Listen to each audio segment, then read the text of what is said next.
Class आज हम लोग मॉलिक्यूलर ऑर्बिटल थियरी में molecular orbital energy level diagram O2 का O2 plus O2 plus plus O2 minus और O2 माइनस माइनस का हम लोग पढ़ने जा रहे हैं और इसको बहुत सुंदर तरीके से हम लोग कवर करेंगे। देखिए प्रोसेस क्या है। सबसे पहले हम लोग क्या करेंगे, molecular orbital configuration. Molecular orbital configuration करने के बाद क्या करेंगे, हम लोग उसका बॉन्ड ऑर्डर निकालेंगे। बॉन्ड ऑर्डर अगर 0 आता है तो मतलब मॉलिक्यूल डज नॉट एग्जिस्ट।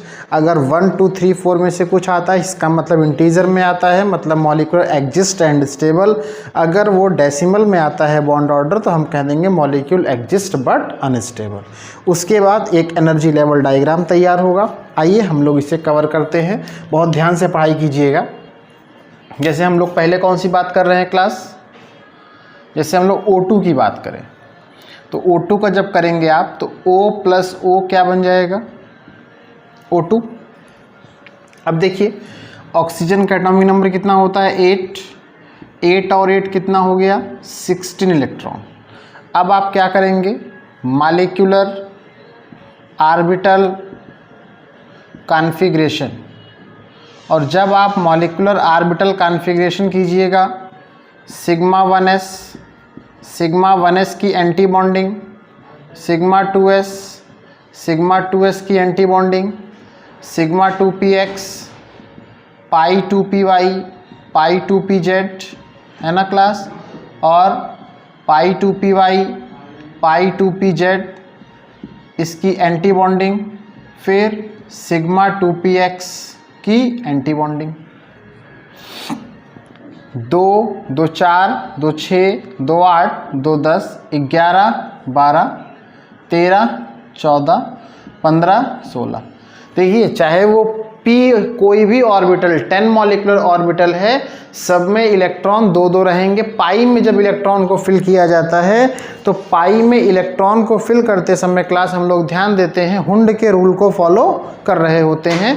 पहले 1 फिर 1 फिर 1 फिर 1। अब देखिए आप क्या कीजिएगा, अब आप इसका निकालेंगे बॉन्ड ऑर्डर। क्या निकालेंगे, बॉन्ड ऑर्डर।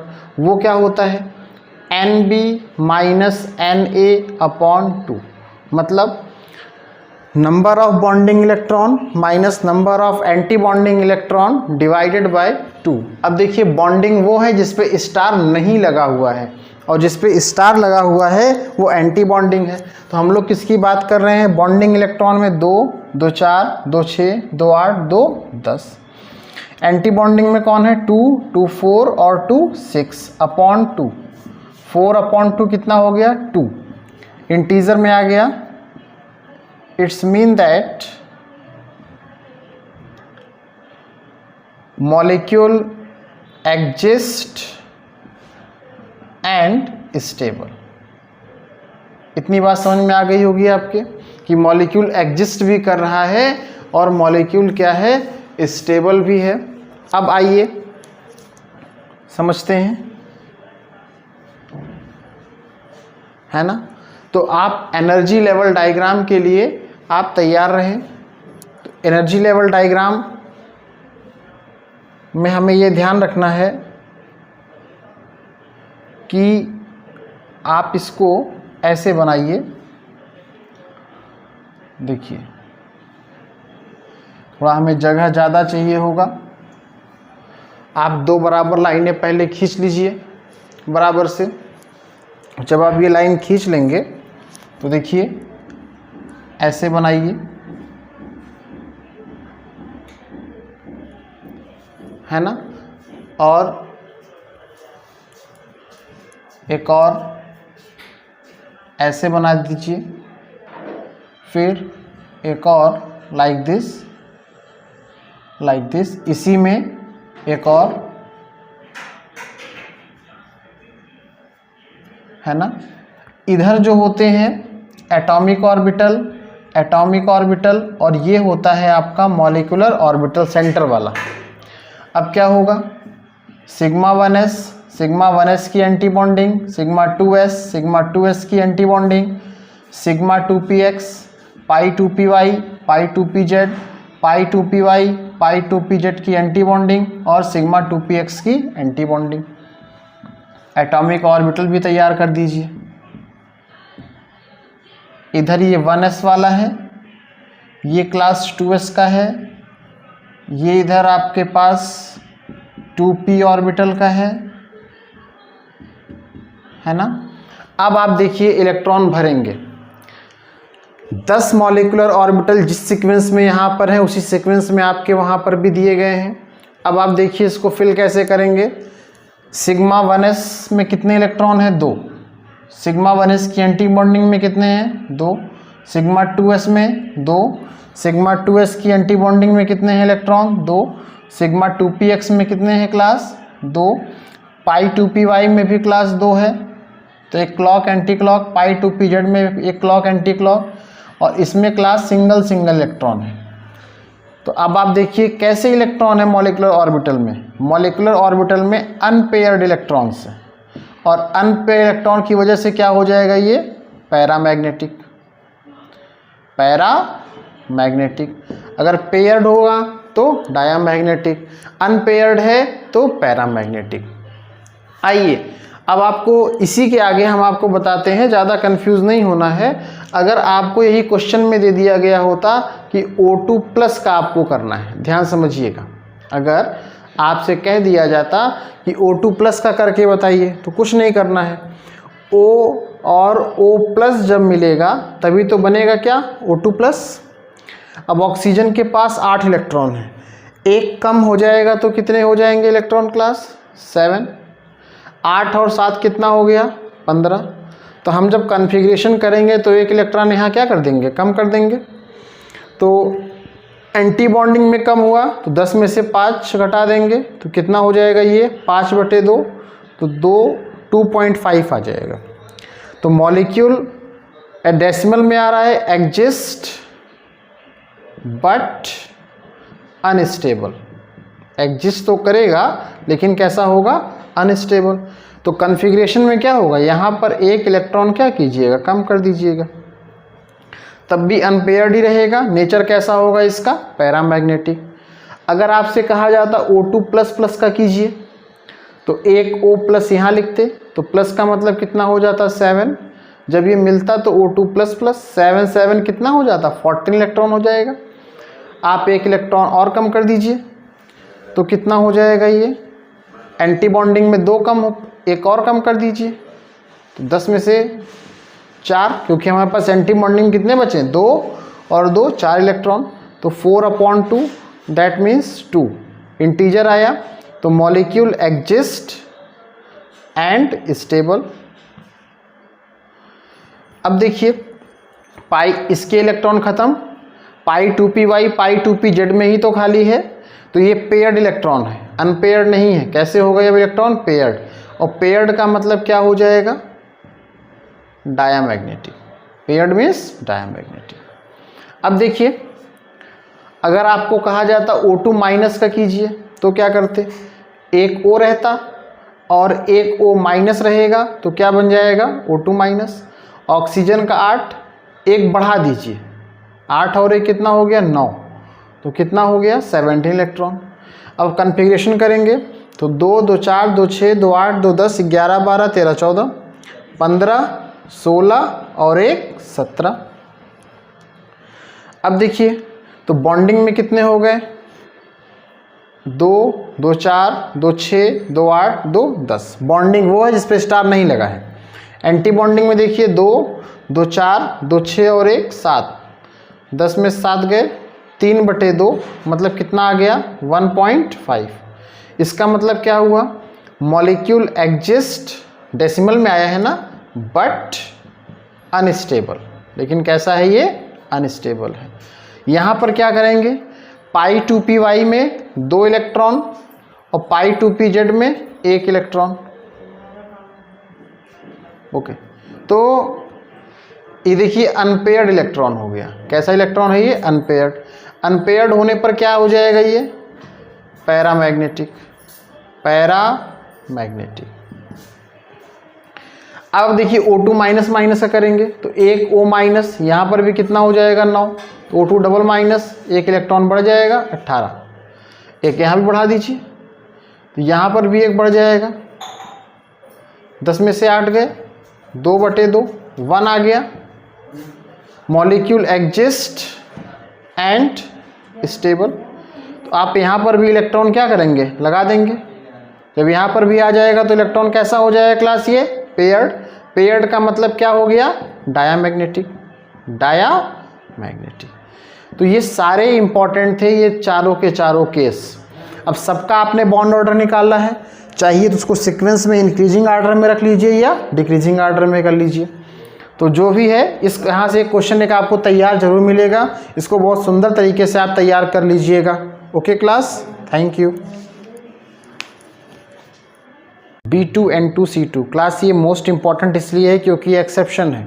आप लोग पीछे जो अभी तक पढ़ करके आए हैं उसमें आपने सिर्फ और सिर्फ इतना ही पढ़ा है कि जो बेसिक कॉन्फ़िगरेशन रूल है उससे करते आए हैं। आइए एक्सेप्शन केस में क्या चेंजेस होते हैं और क्यों ये बार बार पूछा जाता है, इसका energy level diagram, bond order और साथ में मैग्नेटिक बिहेवियर हम लोग अब कैलकुलेट करने चलते हैं, जो कि एग्जामिनेशन पर्पज से बहुत इंपॉर्टेंट होने वाला है। इसलिए बहुत ध्यान समझिएगा और स्टेप पर विशेष ध्यान दीजिएगा आप लोग। जैसे आपके सामने ये बनाया गया है।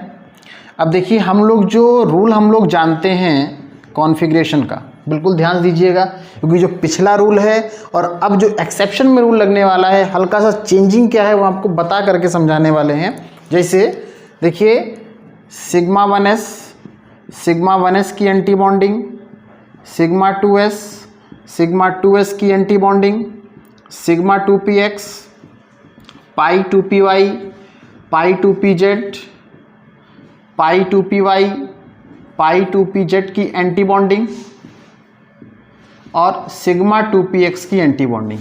ये आपने पहले का रूल पढ़ा है, लेकिन for exception B2N2C2, exception case B2N2 और C2 में क्या रूल हो जाएगा, रूल हल्का सा चेंज होगा, ध्यान दीजिएगा। सिग्मा 1s की एंटी बॉन्डिंग, सिग्मा 2s की एंटी बॉन्डिंग, यही चेंज होगा। ये पूरा पहले आ जाएगा और ये बाद में, सिर्फ ये 3 केस के लिए, पाई 2py, पाई 2pz और सिग्मा 2px। फिर पाई 2py, पाई 2pz की एंटी बॉन्डिंग और फिर जाकर के सिग्मा 2px की एंटी बॉन्डिंग। ये हमको रूल में अब अप्लाई करना है, ध्यान रखिएगा। अगर हम अब आपसे बात करें कि B2 का केस है, तो B प्लस B क्या बन जाएगा क्लास, B2, बोरॉन का मॉलिक्यूल। और अब आपको बोरॉन का एटॉमिक नंबर याद होगा, याद है ना, याद कर लेना चाहिए क्योंकि आपने पीछे पढ़ रखा है। बोरॉन का कितना होता है, 5 और 5 कितना हो गया, 10 इलेक्ट्रॉन। अब आपको भरना है, तो अब देखिए भरना सिखा रहे हैं। 2 2 4 2 6 2 8 10 इलेक्ट्रॉन भरने हैं, 9 और 1 10। पाई वाले में सिंगल सिंगल, फिर आकर डबलिंग करेंगे। अब आप बॉन्ड ऑर्डर अगर इसका निकालेंगे तो क्या हो जाएगा, NB minus NA/2। Class bonding में कितने हैं, 2 2 4 2 6 और एंटी बॉन्डिंग में कितने हैं, 4/2, तो 2/2 कितना हो गया, 1। इसका मतलब क्या हुआ, मॉलिक्यूल एग्जिस्ट एंड स्टेबल। आइए कॉन्फ़िगरेशन करते हैं। तो सिग्मा 1s में कितने हैं, फिल करते हैं, 2, इसमें भी 2 हैं, इसमें भी 2 हैं और इसमें भी। अब देखिए इस वाले में चेंजिंग हुई है, हमने इसको इसलिए बनाया ही नहीं था। अब क्या करेंगे, पाई 2py, पाई 2pz पहले कर देंगे, सिग्मा 2px, फिर पाई 2py, पाई 2pz, फिर सिग्मा की पहले की तरह है। तो पाई 2py में कितने इलेक्ट्रॉन है, 1, और पाई 2pz में भी कितने हैं, 1 इलेक्ट्रॉन है। तो आप देखिए अनपेयर्ड इलेक्ट्रॉन हुआ। इलेक्ट्रॉन कैसा है, अनपेयर्ड, और अनपेयर्ड इलेक्ट्रॉन की वजह से कैसा हो जाएगा ये नेचर, पैरामैग्नेटिक, है ना क्लास। नेचर कैसा हो गया इसका, पैरामैग्नेटिक। अब अगर हम आपसे ये कहते, ये तो B2 का केस हो गया, अगर हम N2 का केस आपसे कहते तो आप क्या करते साहब, N और N, तब क्या बना देते आप, N2। N के पास कितने होते हैं, 7 7 7 14, तो 14 इलेक्ट्रॉन, 2 2 4 2 6 2 8 2 10 11 12 13 14।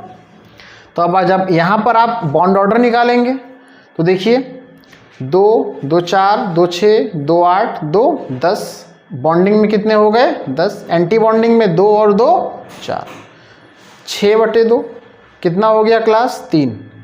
एग्जिस्ट एंड स्टेबल, आइए यहाँ पर समझते हैं क्योंकि ये कुछ चेंज होगा। चेंज क्या होगा क्लास देखिए, इसमें π2py π2pz में 2 इलेक्ट्रॉन हो गए, तो हम यहाँ पे क्या भर देंगे, एक क्लॉक और एक एंटी क्लॉक। इसमें भी क्या करेंगे आप, एक क्लॉक और एक एंटी क्लॉक।